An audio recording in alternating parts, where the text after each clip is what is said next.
पुराने वक्तों की बात है। बगदाद के शहर बसरा में एक जाहद नामी लकड़हारा रहता था, जिसकी 2 बेटियां थीं। बड़ी बेटी का नाम हफ्सा था, जबकि छोटी बेटी का नाम सफिया था। जाहद की बीवी भी बहुत नेक और बा-इखलाक थी। छोटे से खानदान पर मुश्तमिल ये घराना सादा मगर सुकून की जिंदगी बसर कर रहा था। जाहिद सारा दिन जंगल में लकड़ियां काटता और उन्हें बेचकर जो भी पैसे बनते उससे घर का गुजर बसर चलता। एक दिन ऐसा हुआ कि जाहिद की बीवी अचानक बीमार पड़ गई। जाहिद ने कई तबीबों से उसका इलाज करवाया, मगर कोई खास फाका ना हुआ और आखिरकार एक दिन वो बेचारी इस जहाने फानी से कूच कर गई। दोनों बेटियां अभी नादान थीं। माँ की मौत का सदमा उनके दिलों पर किसी बिजली की तरह गिरा। जाहिद भी बीवी की वफात पर गम से नडाल हो गया। कुछ दिन आस पड़ोस के लोग छोटी बच्चियों पर तरस खाकर उनके घर खाना भेज दिया करते थे, लेकिन कब तक। फिर आहिस्ता आहिस्ता उन्होंने भी हाल अहवाल जानना छोड़ दिया। रिश्तेदार इस डर से जाहिद के घर नहीं आते थे कि कहीं वो उनसे कर्ज ना मांग ले।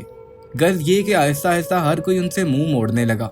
हालांकि जाहिद ने कभी भी किसी से कुछ नहीं मांगा था, लेकिन फिर भी सारे रिश्तेदारों की बेरुखी उसकी समझ से बाहर थी। जाहिद एक दफा फिर से लकड़ियां काटने जंगल में चला गया। शाम को उसे लकड़ियां बेचकर जो भी पैसे मिले उनसे उसने खाना खरीदा और बेटियों के साथ बैठकर खाने लगा। जिस दिन उसकी लकड़ियां ना बिकती वो दिन उन्हें फाके में गुजारना पड़ता। घर में खाना पकाने वाला कोई नहीं था और ना ही छोटी बच्चियों को भी संभालने वाला था। एक दिन मोहल्ले की एक बूढ़ी औरत उसके घर आई और उससे कहने लगी, बेटा तुम्हारी बेटियां छोटी छोटी हैं, उनकी परवरिश करने वाला कोई नहीं है, तुम दूसरी शादी क्यों नहीं कर लेते? दूसरी बीवी ले आओगे तो तुम्हारी बेटियों को माँ मिल जाएगी, वो तुम्हारे घर को भी संभाल लेगी और खाने पकाने का मसला भी हल हो जाएगा। जाहिद को उस बूढ़ी औरत की नसीहत कुछ समझ आ गई और वो उस बूढ़ी औरत से कहने लगा, अम्मा आप ही बताएं मैं किससे शादी करूं? जिस पर वो बूढ़ी औरत कहने लगी, बेटा मेरी एक बांजी है, तुम उससे शादी कर लो। उस बूढ़ी औरत ने जाहिद की शादी अपनी बांजी से करवा दी, जो कि तलाक याफ्ता थी। वो औरत बेशक बहुत खूबसूरत थी, मगर नहायत मकार और फरेबी थी। उस औरत की पहले से एक बेटी थी। वो जाहिद के सामने तो उसकी दोनों बेटियों से बहुत मोहब्बत जताती, मगर दिल में उनसे शदीद नफरत रखती थी। बेटियों ने माँ की मोहब्बत की प्यास लेकर अपनी सुतेली माँ के करीब होने की बहुत कोशिश की, मगर उन्हें इस औरत से वो प्यार ना मिल सका जो वो अपनी सगी बेटी को देती थी। कुछ ही दिनों में सुतेली माँ अपना असल रंग दिखाने लगी। वो उन नन्ही बच्चियों से घर के सारे काम करवाती और इस पर सितम ये कि खाने को भी उन्हें पेट भरकर कुछ ना देती, जिसकी वजह से वो दोनों बच्चियां बहुत कमजोर होने लगी। माँ के गुजर जाने के बाद उन पर दूसरी मुश्किल आन पहुंची, लेकिन वो सब्र किए हुए थी। उनकी सुतेली माँ अपनी सगी बेटी से बहुत लाड प्यार करती और उसे खूब पेट भरकर खाना खिलाती। जाहिद ये सब देखकर हैरान रहने लगा कि आखिर माजरा क्या है, दोनों बेटियां कमजोर क्यों होती जा रही हैं। एक दिन जाहिद की बड़ी बेटी उससे कहने लगी, अब्बा जान अगर आप इजाजत दें तो हम कभी कभार कब्रिस्तान जाकर अपनी माँ की कब्र पर बैठकर दिल का बोझ हल्का कर लिया करें। जाहिद ने इजाजत दे दी। दोनों बच्चियां रोज माँ की कब्र पर जाकर उसे याद करती, बेकरारी से रोती और एक दूसरे के आंसू पहुंचती। और बड़ी बहन अपनी छोटी बहन को यही कहती कि बहना तुम गम ना करो, अल्लाह हमारे साथ है, वो हमारी मुश्किल आसान करेगा। इसी कब्रिस्तान में एक बेरी का बहुत बड़ा दरख्त मौजूद था, जिस पर बहुत मोटे मोटे और मीठे बेर लगे हुए थे। वो दोनों बहनें जिन्हें पेट भरकर खाना नसीब नहीं होता था, मजबूरी में उस बेरी के दरख्त पर लगे बेर खाने लगी और यही बेर खाकर वो अपने रब का शुक्र अदा करती। वो रोज कब्रिस्तान जाती, माँ की कब्र पर बैठती और फिर बेरी के दरख्त के पास जाकर खूब मजे ले लेकर बेर खाती, जिनसे उनका पेट भी भर जाता। आहिस्ता आहिस्ता उनकी सेहत बेहतर होने लगी। जब सुतेली माँ ने ये देखा तो हैरान रह गई कि मैं इन लड़कियों को पूरा खाना तक नहीं देती, फिर भी इनकी सेहत दिन ब दिन बेहतर क्यों हो रही है। उसने एक रोज अपनी सगी बेटी से कहा कि जब ये लड़कियां कब्रिस्तान जाएं तो उनके पीछे चुपचाप चलती जाना और सुराग लगाना कि आखिर ये खाती क्या है। उसकी बेटी अपनी सुतेली बहनों के पीछे चलती हुई कब्रिस्तान जा पहुंची। वहां पहुंचकर उसने छुप कर देखा कि दोनों लड़कियां उस बेरी के दरख्त से बेर तोड़कर खा रही हैं। वो तेजी से भागती हुई वापस अपनी माँ के पास पहुंची। चालाक औरत ने जूं ही बेटी से हकीकत सुनी तो सब कुछ समझ गई। उसे फौरन अंदाजा हो गया कि यही वो राज है जिसकी वजह से ये लड़कियां तंदुरुस्त और तवाना हो रही हैं। बस फिर क्या था, उसने चुपके से अगले ही दिन एक लकड़हारे को बुलाया, उसे कुछ पैसे दिए और कहा कि कब्रिस्तान में जो बेरी का दरख्त है उसे काट डालो लकड़हारे ने पैसे जेब में रखे और उसी शाम कब्रिस्तान जाकर बेरी का दरख्त काट डाला। लेकिन उस जालिम औरत का दिल अभी भी ठंडा ना हुआ। वो जाहद से कहने लगी, मुझे तुम्हारी बेटियां बहुत तंग करती हैं। खाने को तो पेट भरकर खाती हैं, मगर काम के नाम पर उंगली तक नहीं हिलाती। और ये मेरी बेटी है कि सारा दिन काम करती रहती है और देखो कितनी कमजोर हो चुकी है। जाहद जो पहले ही खूबसूरत बीवी की बातों में आ चुका था, वो भी अपनी बेटियों को बोझ समझने लगा। इसलिए उसने सोचा कि वो इन बच्चियों को घर से दूर छोड़ आए, जिससे उसे उनसे छुटकारा मिल जाएगा। एक रोज जाहिद ने बहाने से अपनी दोनों बेटियों को बुलाया और कहने लगा, आओ बेटियों मेरे साथ दूर एक जंगल में चलो, मुझे कुछ लकड़ियां काटनी हैं, तुम्हें भी जंगल की सैर करा दूंगा। मासूम लड़कियां फौरन बाप के साथ जाने को तैयार हो गईं। जाहिद ने एक कुल्हाड़ी उठाई और दोनों बेटियों को लेकर जंगल की जानिब रवाना हो गया। जंगल में जाकर एक तालाब के किनारे बैठा और कहने लगा, तुम दोनों यहाँ बैठो, मैं लकड़ियां काटता हूँ। वो दोनों लड़कियां बैठकर आपस में खेलने लगी, जबकि उनका बाप लकड़ियां काटते हुए इस सोच में गुम था कि वो यहाँ से कैसे गायब हो। फिर वो अपनी बेटियों से कहने लगा, आओ हम तीनों मिलकर एक खेल खेलते हैं। तुम दोनों जंगल में जाकर छुप जाओ और मैं तुम्हें तलाश करता हूँ। वो दोनों बेटियां फौरन से बोली, हाँ बाबा हम छुप जाते हैं, आप हमें तलाश करना। जिस पर उनका बाप कहने लगा, मैं एक टेले के पीछे जा रहा हूँ, तुम जाकर छुप जाओ और मुझे आवाज दे देना, मैं तुम्हें ढूंढने आ जाऊंगा। वो दोनों मासूम बच्चियां जंगल में जाकर छुप गईं और अपनी नन्ही सी आवाज में बोली, बाबा हम छुप गई हैं, हमें ढूंढ लो। जाहिद फौरन मंजर से गायब हो गया। वो बच्चियां अपने बाप को पुकारती रहीं और काफी देर तक जंगल में एक दरख्त के पीछे छुपी रहीं। जब उन्होंने देखा कि उनका बाप उन्हें तलाश करने के लिए नहीं आ रहा, तो छोटी बहन सफिया रोने लगी। हफ्सा ने उसे फौरन गले से लगा लिया और दरख्त से लेकर बाहर आ गई। फिर हफ्सा अपने बाप को टेले के पीछे देखने आई, मगर उसका बाप वहां पर मौजूद नहीं था। ये देखकर उसे समझ आ गई कि उसका बाप भी उसकी सौतेली माँ की बातों में आ चुका है, इसलिए उसने अपनी सगी बेटियों को जंगल में तन्हा छोड़ दिया है। उसने अपनी छोटी बहन को तसल्ली दी। फिर दोनों बहनें एक तरफ चल पड़ी। डर और खौफ तो था, लेकिन दोनों का अल्लाह पर भरोसा अभी तक कायम था। काफी दूर चलने के बाद उन्हें एक झोंपड़ी की रोशनी दिखाई दी। वो जब झोंपड़ी के करीब पहुंची तो आवाज देकर अंदर दाखिल हो गई। उन्होंने देखा कि झोंपड़ी के अंदर एक चारपाई पर एक बूढ़ी औरत लेटी हुई है। बूढ़ी औरत ने जब दो लड़कियों को अपनी झोंपड़ी में दाखिल होते देखा तो फौरन उठकर बैठ गई और कहने लगी, बेटियों तुम कौन हो और इस वक्त यहाँ क्या कर रही हो? हफ्सा कहने लगी, बड़ी अम्मा हम अपने वालिद के साथ जंगल में लकड़ियां काटने आई थी, लेकिन हमारा वालिद हमें अकेला छोड़कर चला गया है। हम रास्ता भटक गई हैं और चलते चलते यहाँ आपके पास पहुँच गई हैं। बूढ़ी औरत ने दोनों को अपनी चारपाई पर बिठाया और दूध पीने के लिए दिया। इसके बाद हफ्सा ने अदब से कहा, अम्मा जान आज की रात हमें अपने पास पनाह दे दें, हम दिन निकलते ही चली जाएंगी। बूढ़ी औरत ने आह भरकर कहा, बेटी ये जंगल बहुत खतरनाक है, यहाँ अक्सर रात के साय में चोर और लुटेरे घूमते रहते हैं। मेरी तो खैर है, मैं डरती हूँ कि कहीं वो तुम्हें देखकर कोई नुकसान ना पहुंचा दें। हफ्सा कहने लगी, अम्मा जान मुझे अल्लाह पर पूरा यकीन है कि वो हमारी हिफाजत जरूर करेगा। जिस पर बूढ़ी औरत ने कहा, अच्छा बेटी मैं कोशिश करूंगी कि तुम्हें कुछ ना हो, लेकिन अगर कोई आ गया तो मुझ कमजोर को इल्जाम ना देना।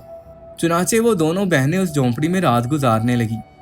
रात का आखिरी पहर हुआ तो डाकुओं का एक गिरोह झोंपड़ी के करीब आ पहुंचा। हस्बे मामूल उन्होंने पुकार कर कहा, अम्मा बता, आज कोई राहगीर तो तेरे पास नहीं आया? बूढ़ी औरत जो पहले ही दोनों बच्चियों को छुपा चुकी थी, बेटा आज तो किसी ने भी इधर का रुख नहीं किया। डाकुओं ने झोंपड़ी को अंदर से अच्छी तरह खंगाला, लेकिन वो लड़कियां जैसे वहां मौजूद ही नहीं थी। कुछ देर बाद वो वहां से चले गए। यूं उस बूढ़ी औरत ने उन बच्चियों की जान बचाई और जब सुबह हुई तो दुआओं के साथ उन्हें रुखसत किया। जंगल में चलते चलते वो बहुत दूर निकल आई। कुछ दूर उन्हें एक ऐसी जगह दिखाई दी जहां पर एक आबादी आबाद थी और वहां पर लोग झोंपड़ियां बनाकर रहते थे। वहां पर बहुत सारे फलदार दरख्त थे। उन्होंने इधर उधर से दरख्तों की लकड़ियां जमा की और एक छोटी सी झोंपड़ी बनाकर उसी जगह रहने लगी। इस बात को कुछ अरसा गुजर गया। वो दोनों बहनें इसी जगह फलदार दरख्तों के फल खाकर गुजारा करती और कभी कभार किसी छोटे से जंगली जानवर का शिकार भी कर लेती। रफ्ता रफ्ता उनकी उम्र बढ़ने लगी और वह जवान होने लगी। एक दिन ऐसा हुआ कि इस जगह पर कुछ खलीफा के सिपाही शिकार के लिए आ पहुंचे। उन्होंने वहां पर कुछ परिंदों का शिकार किया। ये दोनों बहनें भी उन्हें देख रही थी। फिर खलीफा के सिपाहियों ने उन परिंदों को वहीं पर भूनना शुरू कर दिया। मगर सिपाही उन परिंदों को भून ना सके और परिंदे कच्चे ही रह गए। सिपाही बहुत परेशान हुए क्योंकि उन्होंने उन परिंदों का गोश्त खलीफा के दरबार में पेश करना था। जब परिंदों का गोश्त कच्चा रह गया तो सिपाहियों के सलार ने बहुत परेशानी महसूस की और कहने लगा कि अब क्या करें। उसने अपने सिपाहियों से कहा, ऐसी जगह तलाश करो जहां और परिंदे मिल सकें। लेकिन सिपाही जब इर्द गिर्द तलाश करने गए तो परिंदे नहीं मिले। सिपाहियों के सलार ने मजीद परेशानी का इजहार किया और कहा, अब हमें किसी ऐसे इंसान को तलाश करना होगा जो इन परिंदों के गोश्त को ठीक तरह से पका सके ताकि हम इन्हें खलीफा के सामने पेश कर सकें। वो सिपाही किसी ऐसे इंसान की तलाश में भटकने लगे जो उनके गोश्त को किसी तरह से ठीक कर दे। इसी तलाश में वो झोंपड़ी के करीब पहुंचे। उनकी नज़र हफ्सा पर पड़ी तो कहने लगे, क्या तुम गोश्त को पकाना जानती हो? हफ्सा कहने लगी, हाँ बिल्कुल। सिपाहियों ने परिंदों के गोश्त को हफ्सा के हवाले किया और कहने लगे, इसे दोबारा साफ करके अच्छी तरह पकाकर हमारे हवाले कर दो, हम तुम्हें इसके बदले इनाम देंगे। हफ्सा ने गोश्त को अच्छी तरह से धोकर दोबारा साफ करके पकाया और उनके हवाले कर दिया। फिर सिपाही ने 1 दीनार निकालकर उसके हाथ पर रखा और परिंदों के गोश्त के साथ वहां से चल पड़े। दूसरी तरफ जब वो भुना हुआ गोश्त लेकर खलीफा के सामने पेश हुए तो खलीफा ने उस गोश्त को खाकर बहुत खुशी महसूस की। बटेर का गोश्त बहुत जायकादार था। खलीफा कहने लगा, सच बताओ ये गोश्त तुमने खुद भुना है या किसी और से बुनवा कर लाए हो, क्योंकि ऐसा गोश्त मैंने पहले कभी नहीं खाया। सिपाही ने सच सच बता दिया कि उन्हें जंगल में एक लड़की मिली जिसने इस गोश्त को भुना है। खलीफा कहने लगा, उस लड़की को मेरे सामने पेश करो। अगले रोज वो सिपाही उस लड़की को लाने के लिए झोंपड़ी में रवाना हो गए। जब वो उस झोंपड़ी के पास पहुंचे तो वहां पर हफ्सा मौजूद थी और उसकी छोटी बहन दरख्तों की लकड़ियां इकट्ठी करने गई हुई थी। हफ्सा सिपाहियों को देखकर डर गई। सिपाही कहने लगे, खलीफा को तुम्हारा भुना हुआ गोश्त बहुत पसंद आया है और वो तुम्हें इनाम देना चाहते हैं, इसलिए हम तुम्हें बुलाने आए हैं। हफ्सा ने बहुत कहा कि उसकी छोटी बहन यहाँ पर मौजूद नहीं है, वो आ जाए तो साथ चलेगी। मगर सिपाही ने एक ना सुनी और हफ्सा को लेकर वहां से चल दिए। हफ्सा ने चलते चलते झोंपड़ी में पड़ी हुई कुछ घास फूस और तिनके उठाए और जिस रास्ते पर चल रही थी वहां वो पत्ते और तिनके छोड़ती जा रही थी ताकि उसकी बहन जब झोंपड़ी में आए तो उसे ना पाकर ये निशानियां देकर उस तक पहुंच जाए। लेकिन खुदा का करना ऐसा हुआ कि महल के करीब पहुंचकर उसके तिनके खत्म हो गए। उधर जब उसकी छोटी बहन सफिया झोंपड़ी में पहुंची तो बहन को ना पाकर बहुत परेशान हुई और जब उसने झोंपड़ी के रास्ते पर तिनके और घास को बिखरे हुए देखा तो वो समझ गई कि उसकी बहन उसके लिए निशानी छोड़ी है। फिर वो पत्ते और टहनियों का पीछा करती हुई उसी रास्ते पर चलने लगी। चलते चलते जब वो महल के करीब पहुंची तो वो घास और तिनके खत्म हो चुके थे। उसे आगे का कुछ मालूम नहीं था कि यहाँ से आगे उसकी बहन किस तरफ गई है। उधर खलीफा ने हफ्सा को अपने महल में रख लिया। खलीफा ने जब हफ्सा को देखा तो उसे हफ्सा पहली नजर में ही पसंद आ गई। खलीफा उस पर दिल हार बैठा। खलीफा ने ना सिर्फ उसे बहुत सारा इनाम दिया बल्कि उससे शादी का भी पूछ लिया, जिस पर हफ्सा इनकार ना कर सकी और फिर खलीफा से कहने लगी, आलम पना, जिस झोंपड़ी से ये सिपाही मुझे लेकर आए हैं उस झोंपड़ी में मेरी बहन भी रहती है, आप उसे भी बुलवा लीजिए, मैं आपकी बहुत शुक्रगुजार रहूंगी। खलीफा ने हफ्सा की बात पर अपने सिपाहियों को वापस झोंपड़ी भेजा ताकि उसकी छोटी बहन सफिया को ले आए। खलीफा जब सफिया को ढूंढने गए तो सफिया उस झोंपड़ी में मौजूद नहीं थी, इसलिए वो वापस आ गए। सफिया को भी अपनी बहन ना मिली, इसलिए वो उसी महल के करीब एक झोंपड़ी में आबाद हो गई। अगले दिन खलीफा ने हफ्सा से शादी कर ली। उस खलीफा की 3 बीवियां और भी थीं। खलीफा की तीनों पहली बीवियां जो सिर्फ माली फायदे के लिए उसके साथ थीं, हफ्सा की खूबसूरती देखकर उससे नाराज हो चुकी थी। अब मजीद जल कर रहने लगी कि जिस लड़की का कुछ पता नहीं वो कहाँ से आई है, उसको खलीफा ने हमारे मुकाबले में अहमियत देकर अपनी बीवी बना लिया है। अब खुदा की कुदरत देखिए कि खलीफा का हफ्सा से एक बेटा पैदा हुआ। खलीफा की पहली तीनों बीवियों के यहाँ कोई औलाद नहीं थी। तीनों बीवियों ने जो सिर्फ माली मुफाद के लिए उसके साथ थी, आपस में मिलकर एक साजिश की। जब बेटे की पैदाइश हुई तो उन्होंने दाई से कहा कि इसे महल से दूर कहीं ले जाकर छोड़ आओ। दाई ने बच्चे को उठाकर झोंपड़ी के पास ले जाकर छोड़ दिया। इत्तेफाक से ये झोंपड़ी वही थी जिसमें सफिया रहती थी। सफिया ने बच्चे को देख लिया और उसे उठाकर अपनी झोंपड़ी में ले आई। उधर खलीफा की बीवियों ने खलीफा के कान भरना शुरू कर दिए और खलीफा से कहने लगी, क्या आपकी बीवी ने अपने बेटे को गायब करवा दिया है ताकि आप हमेशा ही बेऔलाद रहें? ये सुनकर खलीफा बहुत गुस्से में आ गया। उसने हफ्सा को कैद करवा दिया उधर हफ्सा की छोटी बहन सफिया अपनी झोंपड़ी में बच्चे की देखभाल करने लगी। सफिया अपने भांजे की परवरिश अच्छे तरीके से करने लगी। एक दिन सफिया दरबार में किसी काम से गई तो उसने अपनी बहन को वहां पर कैदी देखा तो वो हैरान रह गई। वो फौरन अपनी बहन के पास गई और उससे पूछने लगी कि तुम कब से यहाँ पर कैद हो। तो हफ्सा ने उसे सारी कहानी बताई कि कैसे वो यहाँ पर आई और खलीफा ने उसे शादी कर ली और जब उसका बच्चा हुआ तो उसकी सौतनों ने उसे गायब करवा दिया और अब वो यहाँ पर कैद है। जिस पर सफिया कहने लगी, वो बच्चा तो मेरे पास है। सफिया फौरन खलीफा के पास गई और कहने लगी कि आपके यहाँ जो बच्चा पैदा हुआ था वो तो मेरे पास है और वो तो बड़ा हो चुका है। आपकी शाही दाई उस बच्चे को झोंपड़ी के पास छोड़कर वहां से फरार हो गई थी, जिसे मैंने पकड़कर पाल लिया है। खलीफा ने जब दाई को बुलाया तो उससे तफ्तीश की। थोड़ी सी सख्ती पर ही वो दाई मान गई और सारी कहानी बता दी, जिस पर खलीफा को बहुत अफसोस हुआ। उसने अपनी तीनों बीवियों को कैद करवा दिया और हफ्सा को बरी कर दिया। उसने हफ्सा को नहायत इज्जत और एहतराम के साथ दोबारा तख्त पर बैठा दिया और उसे उसका बच्चा भी मिल गया।